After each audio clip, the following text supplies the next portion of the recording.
November, and by now everybody's got their tax notices. And let's just start by reminding everybody what they see on those tax notices, because you hear people complaining about taxes, but it's not as simple as just taxes. Well, you just had a reassessment year, and by state law, you have to do it approximately every 5 years. So that's what happened. This year, for the first time, they sent out your tax notices and your assessment notices together. But that is something that by state law you have to do, and the county cannot achieve a windfall from that. So sometimes people think that, whoa, these things went up, the county got richer. No, we cannot achieve a windfall on reassessment. So that's where it is. So we're not responsible for tax increases. So because council hasn't raised taxes in 13 years, so we didn't receive a windfall. So when they see that, though, they don't realize it's everything lumped in. They don't realize a big hunk of that is school. Well, you should always look at your tax notice. Just because you should look at your tax notice, you should look at your assessment notice. And that little pie chart tells you pretty much everything where your money's going. And the county's not a very large part of that. But even though we're not the largest part of it, we have to remain frugal and make sure the taxpayers get good value for their money. And that's what our council does. We're about halfway through a budget year. Has inflation had any impact on the county budget so far? It has in some areas on gasoline purchases and things like that, but we've been able to weather the storm pretty well so far.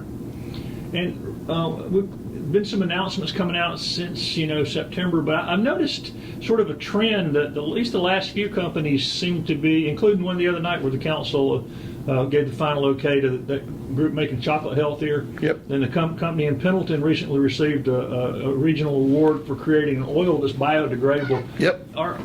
Is innovation sort of high on y'all's list of trying to bring people in here? Absolutely. That's why, we have the old TTI building, which we call 1428 on the bypass, and we have space in there for companies to do innovative projects. We have a company out there now, and they are digitizing medical records for veterans, so a veteran can go from Ohio to South Carolina to Wisconsin, and their records will go with them, which improves their odds of being treated appropriately, and you don't have to go call somebody or do things like that. I mean, that company right now is using space in our incubator area to get up, and we have another company that's looking to come in, and we have several out there now, but that's what that space is for.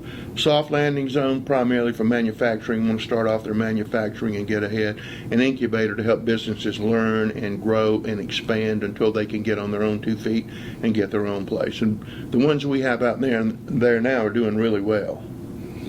Getting the old Singer building turned out to be a really big piece in the county's future, didn't it? Well, that was part and parcel of our deal to keep TTI/Ryobi here in Anderson County and them not going to Atlanta or Charlotte. But they had that building, and they didn't. As a matter of fact, they had two buildings, Greg, if you remember. Not only did we get the building at 1428 Pyramidary Road, we got the old Singer plant/Ryobi plant in Pickens, South Carolina. And plus we got $1 million in grant money to fix up the old TTI building. So we were a large property owner in Pickens County for a while, but then we were able to sell that building at a profit because we had nothing in it, and now it's a big Pickens indoor flea market. And so that building got repurposed in downtown Pickens. Well, not downtown Pickens, but in the city of Pickens. And so we now have a large portion of the Sheriff's Department at that building. We have roads and bridges, public works, solid waste, business incubator, soft landing zone. We have our brand new automotive shop, which is state of the art, better than anything else in the upstate. We have that there. Now that's in a new building. And you have all of those activities out there, plus Clemson Extension Services moving into there, which is going to make them more compatible, and people will have easier access to them because we have a lot of parking there. We also think, as I said last time, that there's a synergy that'll work between Clemson Extension and us, so we're happy about that. Workforce Initiative has moved out there, so that's where our economic development offices are too. So they kind of feed off of each other and bleed into each other. So we have that. We also have part of our IT department out there. that services not only the county, but they also do all of the service for the sheriff's department and just about anybody else in the county. So when we got that building, as I've stated, I said, I don't know what we're going to do with 550,000 square feet. And now I look around and I go, what would we have done if we didn't get that, in essence, gift for that project? And that building's in good shape. The $1 million helped us fix it up some. We've put some more money in it, and I think that's going to serve the county well. If you happen to ride by there, we did some landscaping on the front in the past 3 weeks, and I think that makes it look a little bit better. So we're just trying to make it look nice for the people of Anderson County. We now have the sign out there, so that's turned out real well for us. Plus it's eaten up with conference rooms, and it's just allowing us to do a whole lot of things much more efficient. And we're also working to get our sign that when you leave Clemson University, because you know Anderson County goes right up to the line, so it's not going to be as big as the other interstate signs, but we're going to have a welcome to Anderson County sign there. And eventually at all the entrances to Anderson County, we're going to have a nice sign that tells you you're in Anderson County, because we're so big, you need to know when you're in Anderson County. So that's just an aside. And signage is something I've been working on anyway, because we still see really old signs, some places tucked off on roads. Really old signs, and we're dressing those up and make them look better. So that's one of the things that councils ask us to do, to dress up that signage, so we're doing that. And before we leave that building out there, first of all, people haven't been in it in a long time. It's a huge building, like you said, and y'all still got room to grow out there. We have room to grow. But another thing that people don't understand, that we have been renting a lot of that warehouse space to private companies. And when we rent that warehouse space, we get a nice piece of change for renting that, which helps defer the cost and upfit of that building. And so since warehouse space is at a premium, we're actually getting money off of that building, which is unusual in a county building where you're getting money for rent. How's the self-insurance for health care for county employees done in terms of saving money? One of the best things we can talk about that is that every year when we were on state insurance plan, they would call us, and sometimes at the very last minute when you're doing your budget in June, and said, we're going up 10%, we're going up 5%, we're going to do this. Now we control that. This year the state Blue Cross Blue Shield went up, I think, a very large amount, and we didn't. So we're actually achieving some savings in all of the. Do we have issues with insurance on occasion? Yes. I don't know of any insurance company that doesn't, but it seems to be working much smoother, and our employees like it a great deal. And we have partnerships with physicians where you just go, it's not a per charge visit, or you can keep your own doctor. So that's working out real well. One of the bright spots we just got some information in has been the economic impact of tourism. Of course, Green Pond Civic Center, that Bassmaster, $25 million. We talked about before, Dixie Youth Wrestling, Saluda River Rally. How much does such events benefit Anderson County, and how much does the accommodations tax help the budget? Well, the accommodation tax comes in very handy because it helps us support tourism and recreation activities in Anderson County and allows us to do more and build more. And that's going up more and more and more every year, so it allows us to do more. But the more we do, the more tourists we get coming into the county. So it just kind of feeds on itself. So you reinvest that. And they go to our restaurants, they rent our hotel rooms, they rent Airbnbs, all of those things. And when we had the Dixie Youth World Series and things like that, our restaurants were slammed, and that's a good thing, because people are working there, they're getting money, plenty of business, people are making money. So that's what it's about. And then they leave, and we don't send their kids to school, and we don't have to do this, and we don't have to do that. So it works out very well for us. It's also helped attract more grant money. I know since the last time we met, 3 grants were announced. The $500,000 for the facility on Saluda River, pavilion at Hurricane Spring Park, the Piedmont Riverfront Park, the ramp at Belton Landing. How will those changes really help make life better in those communities? Well, Dolly Cooper is a community park, but it's also a regional park, and the more we invest in there, more people are going to come across the Greenville and Pickens County line to use that park. That's money for us. That's money for businesses in Powdersville. Hurricane Springs, we just put those pickleball courts over there, and we need to continue improving that area because it's a fast-growing population area. And the landing down in Belton, that is heavily used. It's heavily used for kayakers, but it's heavily used for people fishing and taking advantage of the river. That's kind of like the anchor of the Blue Trail right there. And have to thank our legislative delegation profusely for securing those monies for Anderson County. I know Wes Cox was very instrumental in those, and Senator Mike Gamble and the rest of the delegation, all working together, helped us get those monies. And they will be used to match other grants also, so we can continue to do more things. And the Piedmont Park has potential for really growing more and more. Piedmont Park, we really have about $600,000 now. To do the complete build out we want to do is about $1.1 million, and we are looking for other grant avenues to do that. The other thing that we are probably 60% on is the aviation themed children's playground at the airport. We really want that up and running as fast as humanly possible, because we just think that will be good. They have playgrounds at other airports and they become destinations, but ours will be aviation themed, and I think in that part of the county that will be the quickest part for people to get to. So we're trying to make that reality as soon as possible. Council's still working to complete Kid Venture, which is $1 million plus project, so we have that going on. Plus we have other things that we're doing. Council the other night, the East-West Parkway is getting near completion. So that turn going into the Civic Center, Council voted to give us the money to make that turn into the Civic Center, and it's going to be a process to bring it down over time. We've also done some upgrades on the cricket field, because that continues to grow and grow and grow as a destination too. A lot of people from the southeast are coming there, so we've got more work to do there.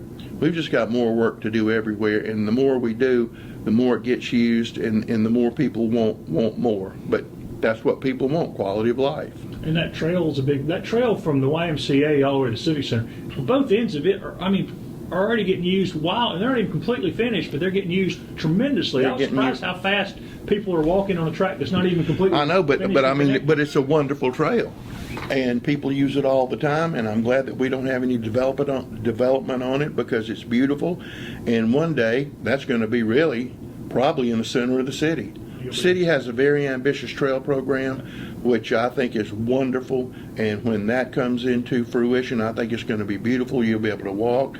You know that we're exploring the possibility and have received $250,000 from Duke Energy for the trail between really Anderson University and Belton, and so we're going to see how that works out, but at least there's enough money right now to do a good feasibility study and to do some additional work to see how it is, get public opinion, and examine what's the economic impact of that trail. Is it going to be a positive? So we have money to do that now, thanks to a grant from Duke Energy, so we have that going on. A little closer into town, it seems that one of the indicators that I've noticed that there's a lot of new growth taking place in County Council District 2, with a new grocery store, continuing improvements out at Wellington, a new manufacturers located there.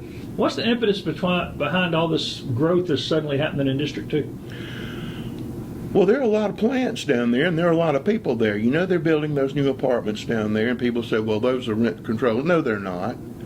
Those are private investors putting money in there. We have a lack of places for people to live in Anderson County. So those are under construction. They just opened a new restaurant in the Homeland Park area, Bob's Italian, which seems to be going well. You've got the new Latin grocery store that's going down there, and you're seeing other things happening down there, and you're going to see more of that.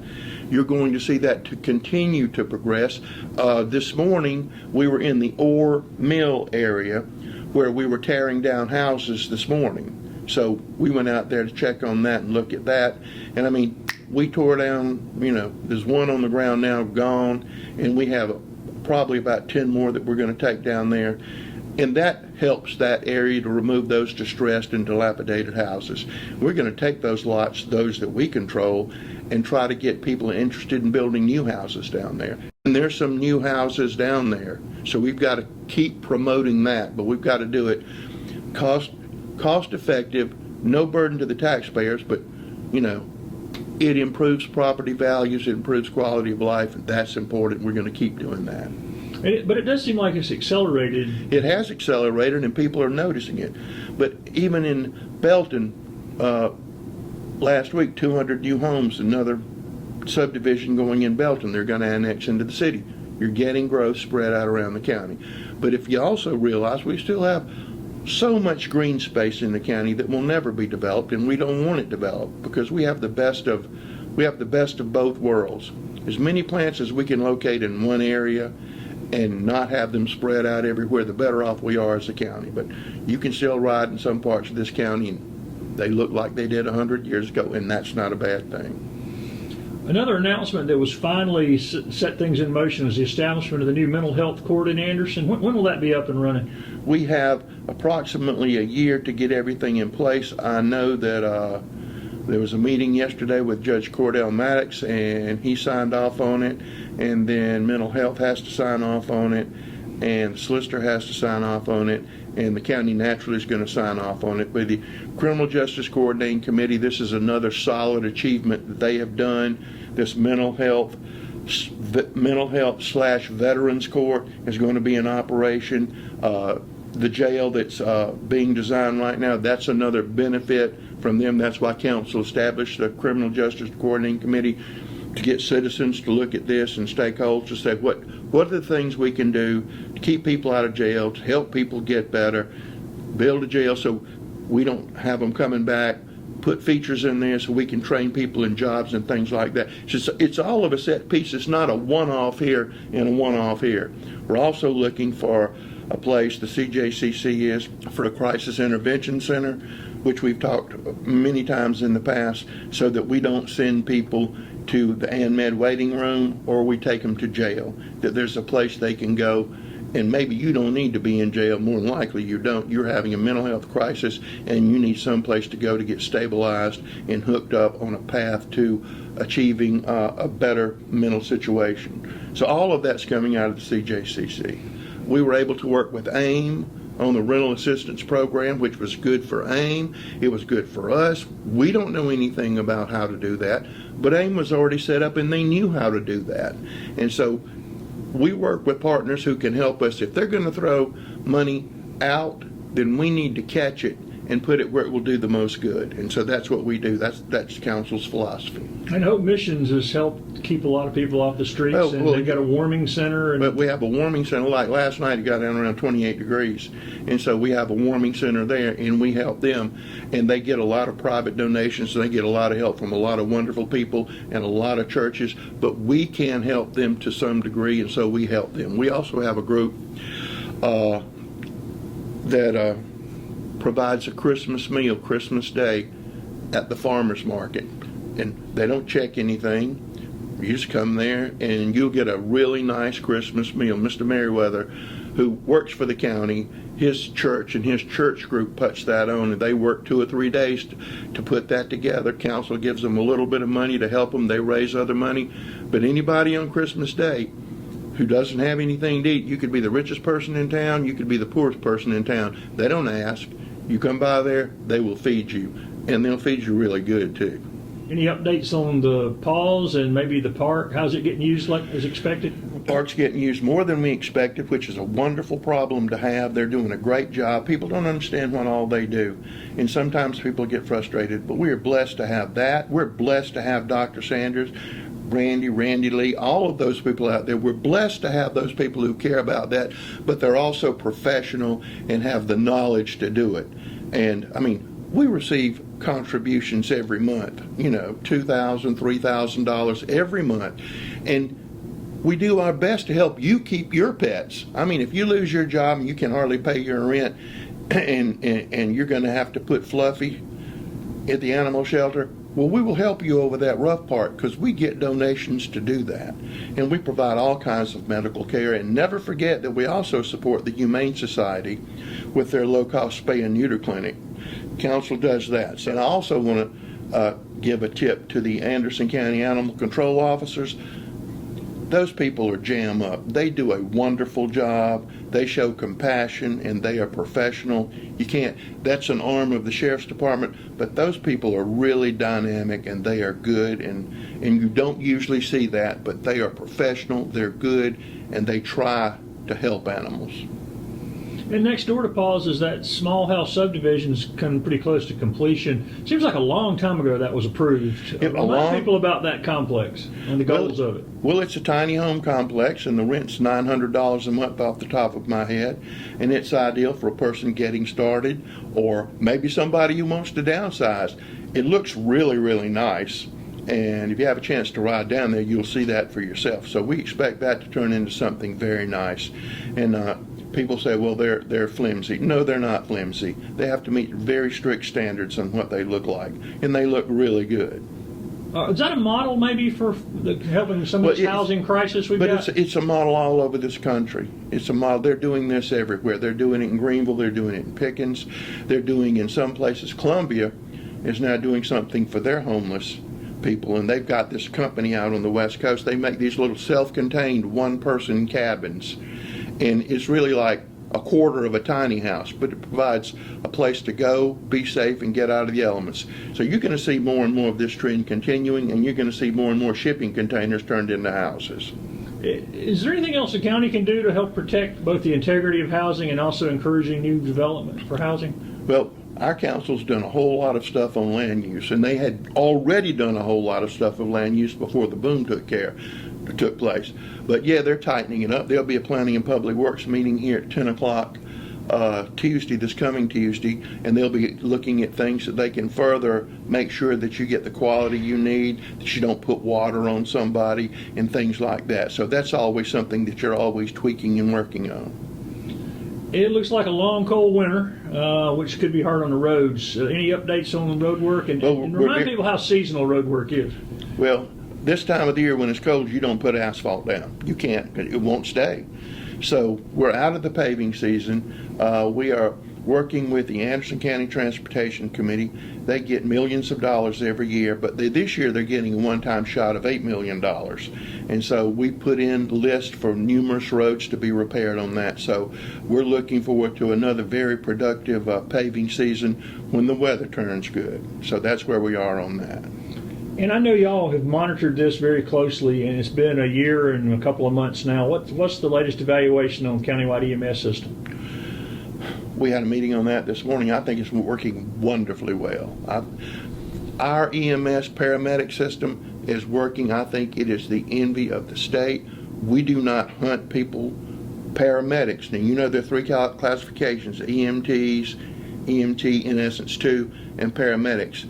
And we've got 45 paramedics scattered all across this county who will be with you in under 9 minutes and 50 seconds. And so far, we're hitting about 95% on that. Now, these are the people who get there, stabilize you, call the ambulance. The ambulance is primarily a transport vehicle. And if you need the paramedic to ride with you to the hospital, they will. So it's been working wonderfully well, and I get very few complaints. And I think it's only going to get better. We had the people from Berkeley last week call up and said, what are y'all doing? Well, we want to come up there and find out what y'all are doing. And we're seeing more and more of that because people can't get emergency medical assistance, and we're blessed to have it completely filled with the cream of the crop. And so the official tree lighting will be the second, I guess. And it's going to be different. It's going to have some new wrinkles in it. I think it's going to be a really big hit. And around the county, we got parades, Christmas tree lightings. You've got Christmas tree lightings in all the towns. You've got parades. And December 2nd, when the county Christmas tree is lit, yes, the Pelzer Light people will be making a return appearance, and we're very excited about that. And I think you're going to see some new wrinkles in it that's going to make it last a little bit longer and be a little more jolly and fun, and hope everybody comes out. Yeah, the Pelzer people are getting together. She said they've got some new stuff too. It also kicks off next with the Thursday, but then on Friday, Piedmont's first Winterfest with all their new lights. Yep. And then that Sunday. And that's a big deal in Piedmont. It is a big deal. It is a huge deal in Piedmont. They're going to have lights and everything, and that's going to be wonderful. And twice the number of lights they thought they were going to have. Twice the number, yes. I've been over there. It looks pretty good. And then for the first time that Sunday is the full day of holiday events in Williamston. Yep. Their Christmas on the snow. They're going to bring snow in, and they're going to have the parade and everything. And that will be something to see. People should really avail themselves. That'd be a good holiday Sunday. Yeah. Absolutely. And years ago, it had to be the late '60s, early '70s, because I found back when we used to hang out in the old Chicola when it was abandoned, a giant box of pins that said Anderson, South Carolina, Christmas City, USA, with poinsettia on it. You ever seen those? No. I don't know where that campaign failed, but I wonder if we could bring that back, Christmas City, USA. That would be. You need to go find one of those buttons. I've got one somewhere, but. In any case, I know council's encouraging citizens to shop locally again. Absolutely. Your dollars do more when they stay here. They'll travel around and bounce from store to store, restaurant to restaurant, and into people's pockets, and that's what we like. Anything else going on between now and the middle of December when we get back together? Just working on some economic development projects. That never stops. So we'll be moving forward with some of those. Any announcements in December, or do they usually wait? No. You always want to kick that off in January, so that's when we'll have a couple of things come up there. But we've got activity, different activity. A lot of things that we have announced are now either under construction or they're completing construction and they're going to begin hiring. So if you just ride around, you're going to see something being built somewhere just about every second. And more houses.